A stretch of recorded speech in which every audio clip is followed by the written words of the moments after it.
Isso, possa se assentar, né? Saúdo a todos na paz do Senhor Jesus, amém? Amém. Quero agradecer a todos a presença de vocês, né? E principalmente agradecer a Deus pela presença de Deus neste lugar, por Ele nos ter proporcionado esse lugar aqui, para a gente hoje podemos compartilhar a palavra do Senhor, louvarmos a palavra do Senhor, né? E como é bom a gente adorar a Deus. Sabe, a minha esposa estava aqui dirigindo o culto e eu estava ali meditando. E realmente, a gente tem que agradecer cada dia pelo que Deus já fez por nós. Não porque Ele fará, Ele já fez, né? E hoje a gente está em Santa Ceia. E para mim não tomar muito tempo, não vou ficar que nem o pastor Carlos um dia me falou para mim, enchendo linguiça. Eu quero ir direto ao assunto, porque hoje é dia de Santa Ceia, é um dia muito especial. O dia de Santa Ceia para mim é algo assim que quando eu me converti e eu descobri o valor da Santa Ceia, sabe? Eu descobri o porquê da Santa Ceia, porque até então eu não entendia. Eu tinha passado pela Eucaristia e eu ia lá na frente e tomava a hóstia do padre, mas eu não entendia o que era aquilo.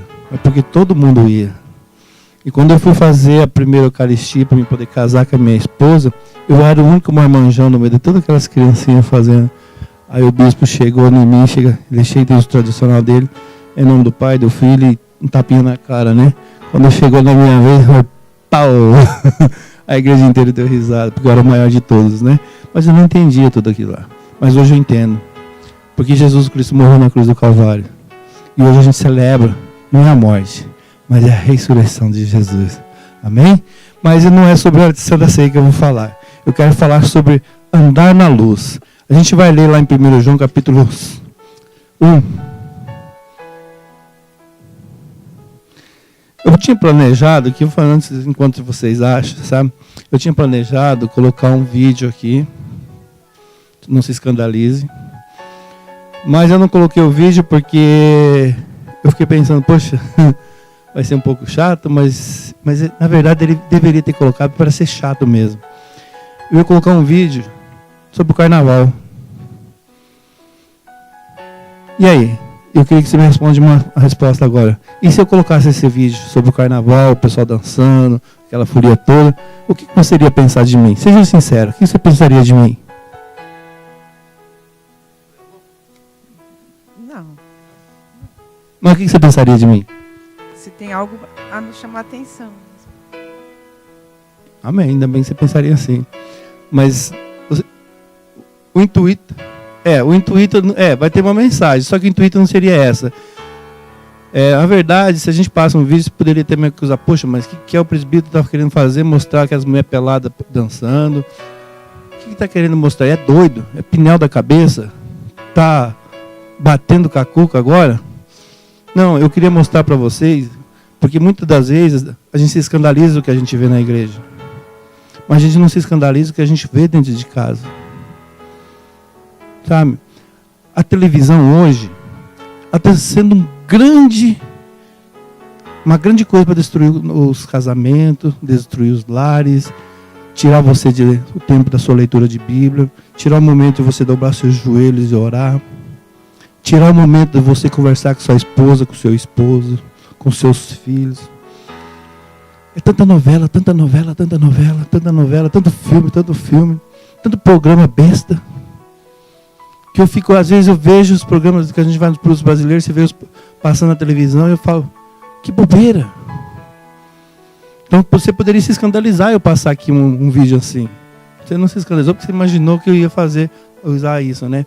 Mas muitas pessoas podiam se escandalizar com isso. Mas e dentro do nosso lar? Como que está?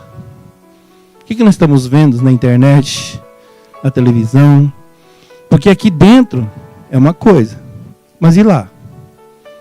E lá dentro do nosso lar, onde só estamos nós? Minha esposa ficou 8 meses no Brasil. E eu fiquei praticamente 8 meses sozinho dentro da minha casa. Sozinho. Eu tinha a televisão só para mim, o computador só para mim. Eu poderia ver o que eu quisesse. E ninguém ia ficar sabendo. Mas e Deus? E os olhos do Senhor queimando nas minhas costas, assim. Derretendo a minha careca. E aí, como que ficava? Né? Mas vamos lá em João, vamos ler o texto, né? Porque tem tudo a ver com isso que eu queria ter feito, mas não acabei não fazendo, né? Mas vamos lá em João, capítulo 1, do versículo 5 em diante. Eu sei que você é uma pessoa reverente, pode ficar sentado mesmo, né? Mas com o coração prostrado na presença de Deus, diante da palavra dele, né? Diz assim: ora, a mensagem que da parte dele temos ouvido e vos anunciamos é esta, que Deus é luz e não há nele treva nenhuma.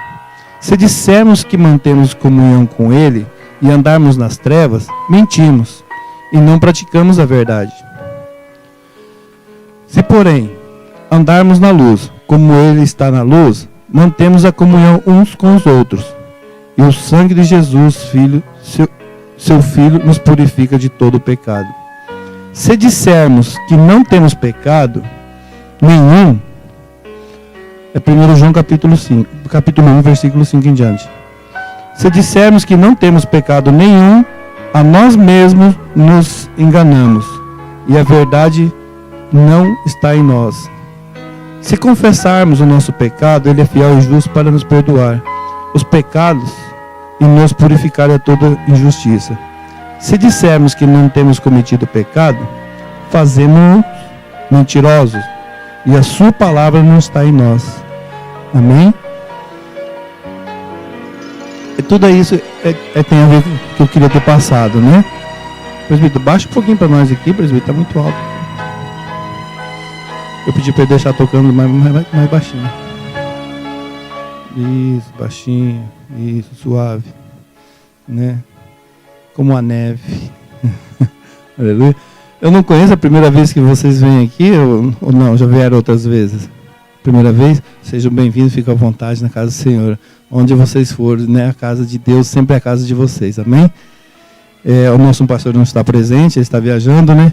E a gente está aqui, independente do pastor, mas nós temos o nosso Rei, nosso Senhor, que está conosco aqui, amém? Seja bem-vindo em nome de Jesus, né?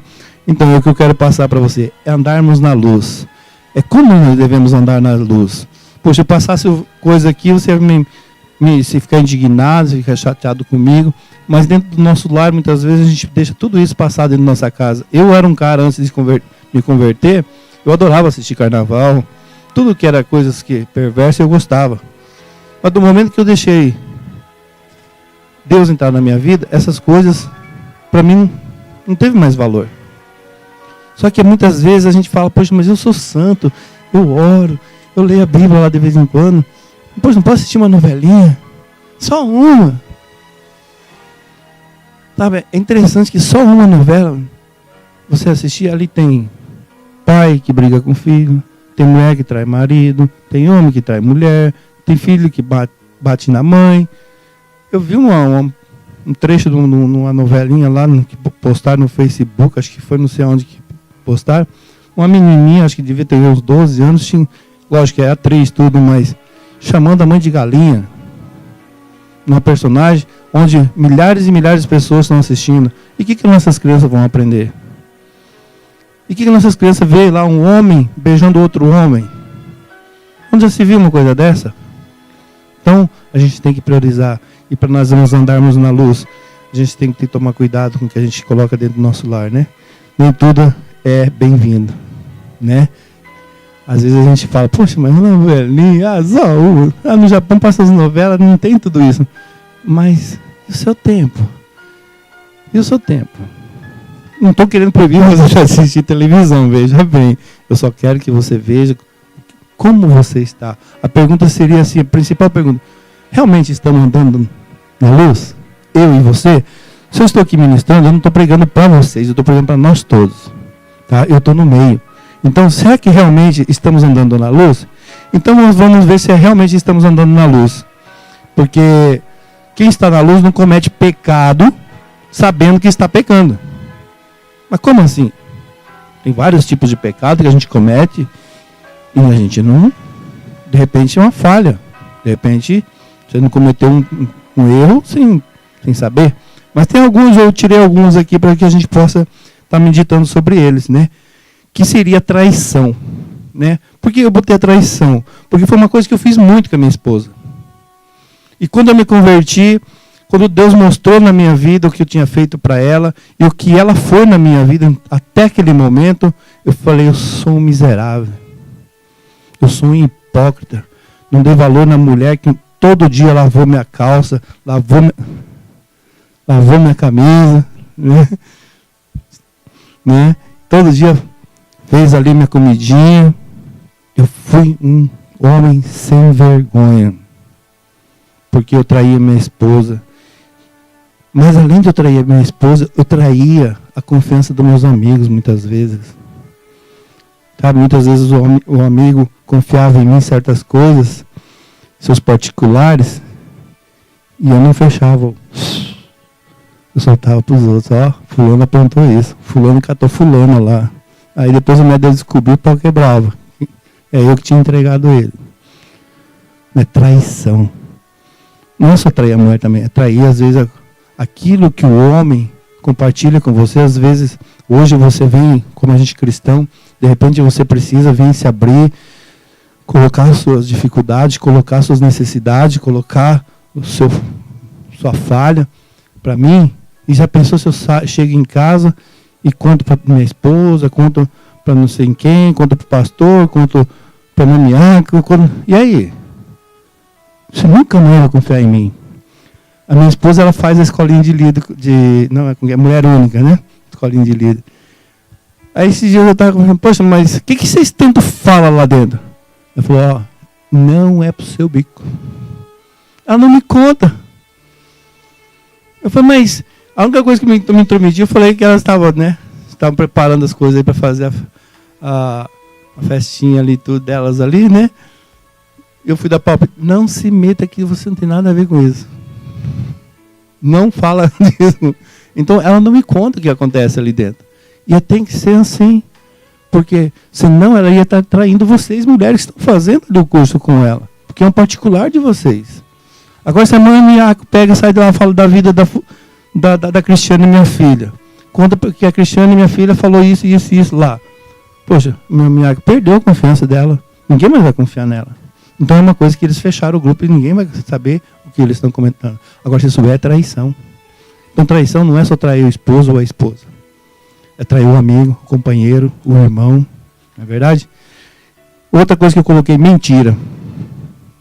Quando a gente mente, muitas vezes, né, várias vezes eu menti muito para minha esposa, né, em questão de traição, porque aonde você vai? Ah, eu tenho que trabalhar.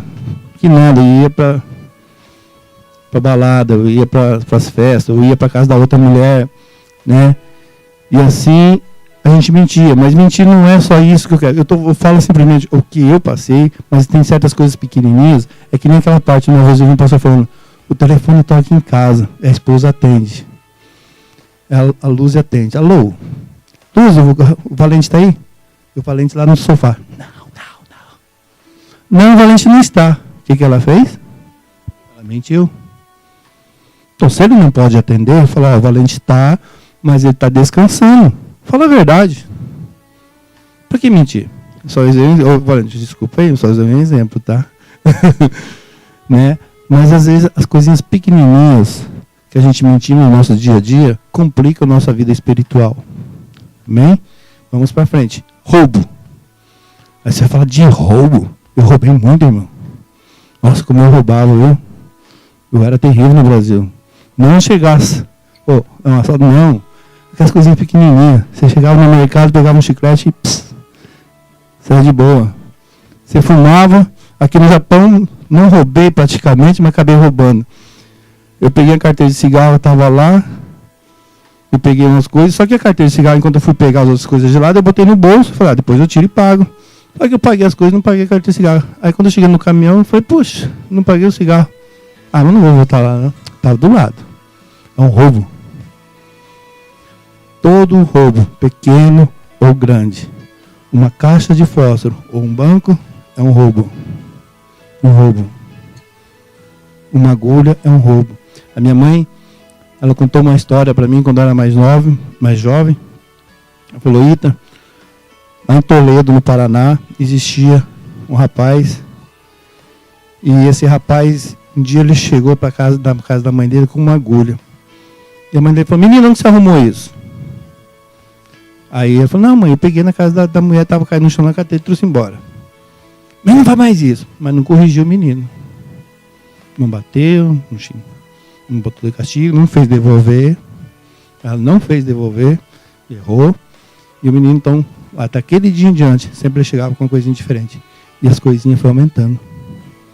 E quando ele cresceu, ele se formou um bandido. E ele foi preso. Ele na cadeia, ele estava cansado. Minha mãe conta que ele apanhava muito, né? Era muitos anos atrás, né? Diz que naquela época o pessoal descia o rei, né? Aí ele pediu por não sei para quem lá que ele queria ver a mãe dele.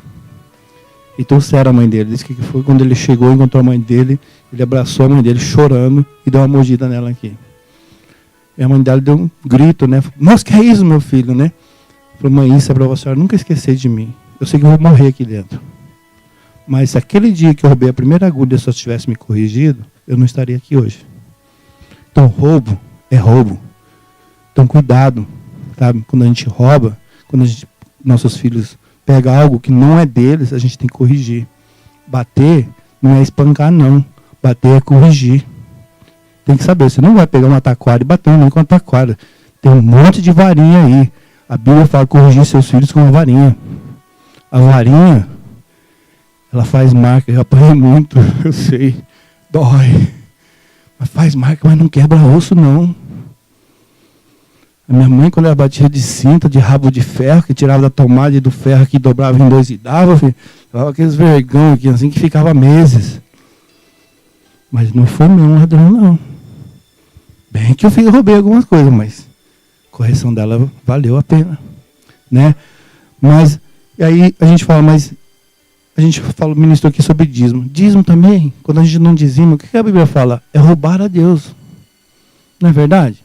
Eu não quero pegar nessa área de dízimo, não. Eu só quero falar, tudo que roubamos, independente de quem for, é roubo.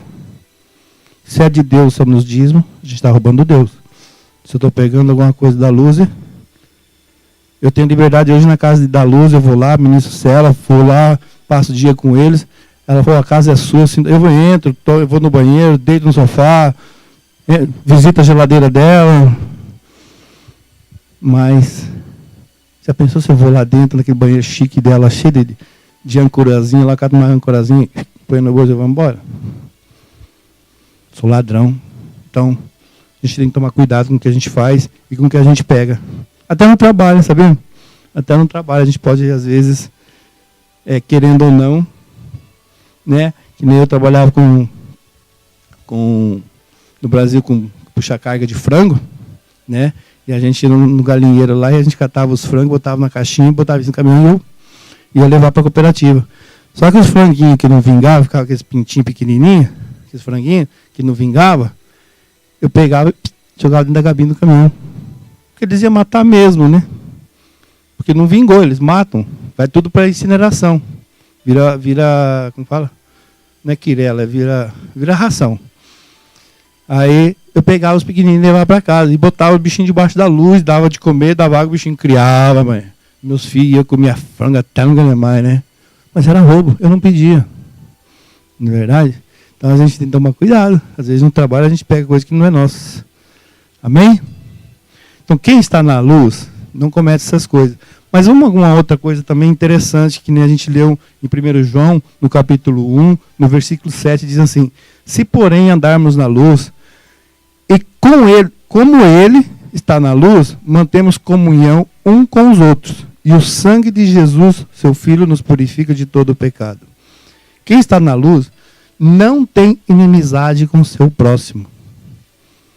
Eu não posso dizer que eu amo a Deus, chegar aqui na frente, cantar ou pregar, se eu tenho uma mágoa com o Valente, se eu tenho alguma coisa com a irmã Cláudia, se eu tenho alguma coisa com o irmão Luiz. Eu não posso ter nada. E não é só entre os irmãos, mas com as pessoas aí fora. A gente tem que tomar cuidado, porque a gente é uma luz. A gente tem que fazer a diferença. Agora, vamos botar as pessoas de fora lá fora e vamos entrar entre nós. Hoje, dentro das igrejas, existe uma guerra entre os irmãos. Uns querem ser melhor que os outros. E ninguém é melhor que ninguém. Sabe? No Brasil, principalmente, eu estava conversando com a minha irmã é pastora lá, e um dia ela comentou, falou, irmão, aí, aqui, em muitas igrejas tem uma dificuldade muito. Na igreja dela, então, porque são muitos pobres lá, né? Eles abrangem as regiões pobres de Brasília, né? Mas que ela vai pregar em algumas igrejas grandes, é uma concorrência de beleza. É uma mulher mais chique que a outra. Não que se arrumar é errado, de maneira alguma, mas para concorrer com o outro, que é isso? Isso não pode acontecer entre o meio de nós. E inimizade entre nós não podemos ter. Falar mal do irmão nós não podemos falar. Nós temos que falar o bem. Sabe? Se ele tem um problema, você não tem que contar para ninguém do problema dele. E você não tem que dar risada do problema dele. Você tem que dobrar o joelho e falar, Deus, tenha compaixão da vida dele. Tenha compaixão do presbítero Tamar lá, ó. Ele é falho. Dobra o joelho, não me acuse. Ó, ele não sabe nem falar português direito. Está no Japão 300 anos, nem japonês direito sabe falar. Mas eu sei falar o Ohayou gozaimasu, viu? Então nós, quando andamos na luz, a gente não pode ter inimizade com ninguém, né? É uma coisa que eu coloquei aqui também, eu achei interessante porque essa semana, algo que marcou muito para mim. Japonês, esse sistema japonês é sugoi, eu acho muito maravilhoso, sabe? E tem uma pessoa numa fábrica que eu vou lá e todo mundo chega, Rosaimasu, e eu sempre cumprimento todo mundo, né? Só que tinha um rapazinho, não sei qual que é o problema deles, mas ninguém cumprimentava ele. E eu faz uns par de anos que eu entro nessa fábrica e vejo, e sempre aquele rapazinho trabalhando no cantinho dele, ele é quietinho, tímido lá e tal. E eu passava aquele povo por mim, Rosaimasu, já como você já pega amizade, brasileiro tem uma facilidade de fazer amizade, né, estrangeiro, né? E cumprimentava, e uns já perderam até falar bom dia já comigo, ia falar bom dia e tal, e beleza, beleza, e assim vai, né? Só que aquele japonesinho, ninguém cumprimentava ele. E essa semana foi interessante, que eu cheguei, nunca deu tão certo de dar de frente com ele. Aí eu falei, e agora? Ele olhou para minha cara, Rosaimasu, e abaixou a cabeça. Eu falei, sugoi, né? Ele sempre está ali trabalhando. Eu passo, chego, carrego, porque eu sempre estou correndo, não tem parada, né? Sempre estou correndo. E nunca parei para cumprimentar ele, né? E o rapaz, ele chegou para mim, baixou a cabeça e falou, Rosaimasu, que me deu vergonha. Eu parei meu serviço que eu estava, porque não dava para parar, eu parei meu serviço e, Rosaimasu, alguém aqui desu ka? Aí alguém que desu. Ele já abriu aquele sorriso. No outro dia seguinte, ele veio lá de novo. E 3 dias seguidos ele veio me cumprimentar e mudou a fisionomia do rapaz. Todo mundo não cumprimenta ele. Mas eu que tinha que chegar, eu que sou cristão, que tem que andar na luz, eu tinha que ser diferente. Só que eu me preocupado com o meu serviço e correr, que eu tenho que descarregar o caminhão, colocar as peças ali, vazar e ir para outro lugar, eu não prestava atenção nisso. Ele está trabalhando, deixa ele lá, né? Mas do momento que ele abriu, baixou a cabeça, falou, poxa, baixar a cabeça para mim, eu achei, sabe, uma coisa muito sugoi da parte dele. E se tornamos amigos. Então a gente tem que ser realmente, às vezes a gente se acha um pouquinho melhor que o outro, a gente não é melhor. E eu não é que eu me acho melhor que ninguém, é que o meu serviço, a minha correria, me tirava daqui, mas só que eu tinha observado. E às vezes eu tomava uma atitude não. Deixei o dia que estava. E ele tomou uma atitude. Por isso que eu falo japonês é sugoi. Né? Japonês é sugoi. Uma outra coisa também gostaria, é que nem eu estava falando aqui agora, em 1 João capítulo 1, versículo 8, diz assim, se dissermos que não temos pecado nenhum, e a nós mesmos nos enganamos, e a verdade não está em nós. Então quando a gente acha que a gente é superior aos outros, que a gente não é nada, que a gente é melhor do que outro, que a gente não tem pecado, que não, eu sou perfeito, eu oro, eu leio, eu já passou o programa da leitura bíblica, eu já estou quase acabando, já estou começando quase de novo. Eu sou perfeito? Não. Nós pecamos no nosso dia a dia, a cada instante. Você vê, eu estava pecando com o rapazinho. Eu estava pecando. Não sou perfeito. Não tem pastor, não tem presbítero, não tem diácono, não tem cooperador, não tem bispo, não tem pulão de show, não tem ninguém que não peca. Todos pecamos. Então, a gente não pode se enganar a nós mesmos. Amém?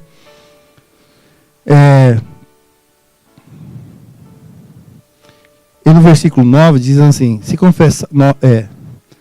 confessarmos nosso pecado, Ele é fiel e justo para nos perdoar os pecados que nos purifica de toda injustiça. Eu poderia resumir e acabar aqui, mas não é aqui que acaba. A Bíblia fala que se a gente confessarmos nossos pecados, Ele é fiel e justo para nos perdoar. E os pecados nos purificam de toda injustiça. Quando a gente confessa nosso pecado para Deus, é bom, Ele nos perdoa. Mas existe pecado que a gente não pode, não é só para Deus que a gente tem que pedir perdão. Quando você peca com sua esposa, você tem que pedir perdão para mim? Não, é para ela, né? Foi assim que aconteceu. Quando Deus olhou para sua grande misericórdia, Ele olhou para mim, falou, coitado desse menino, vamos salvar ele. E quando Ele me salvou, e de tudo que eu apontava de errado, de tudo que eu fazia errado, eu pedi perdão para Deus.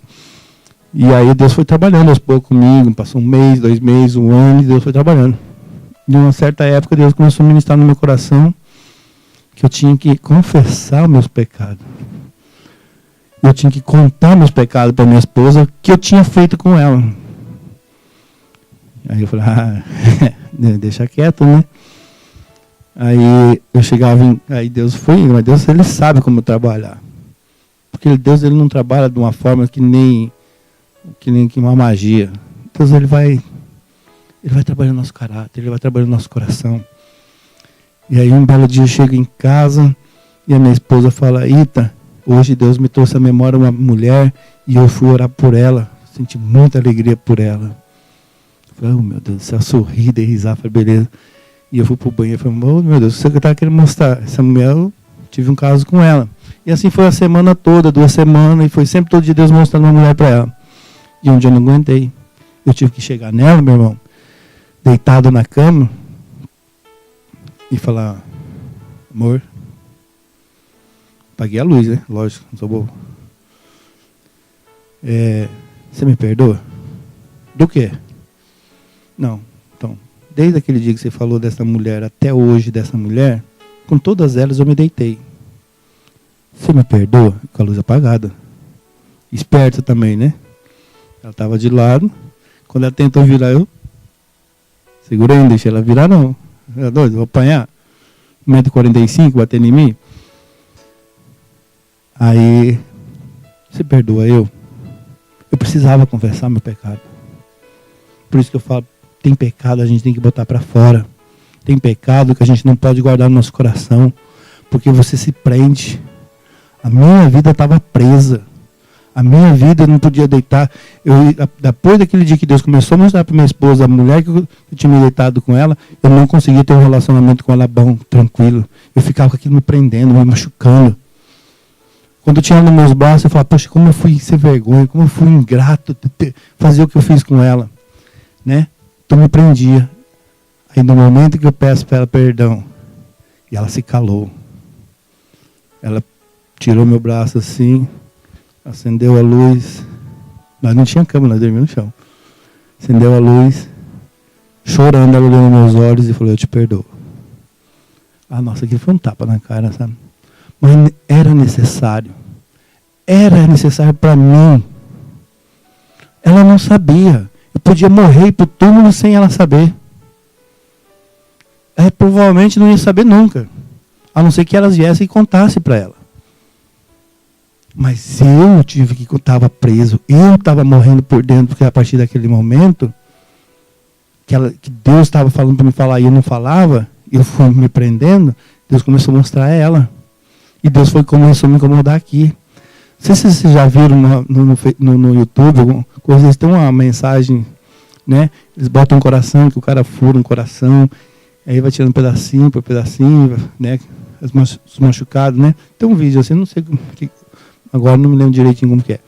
Eu estava desse jeito, parecia que cada dia era um prego que entrava, cada dia era um prego que entrava. Por quê?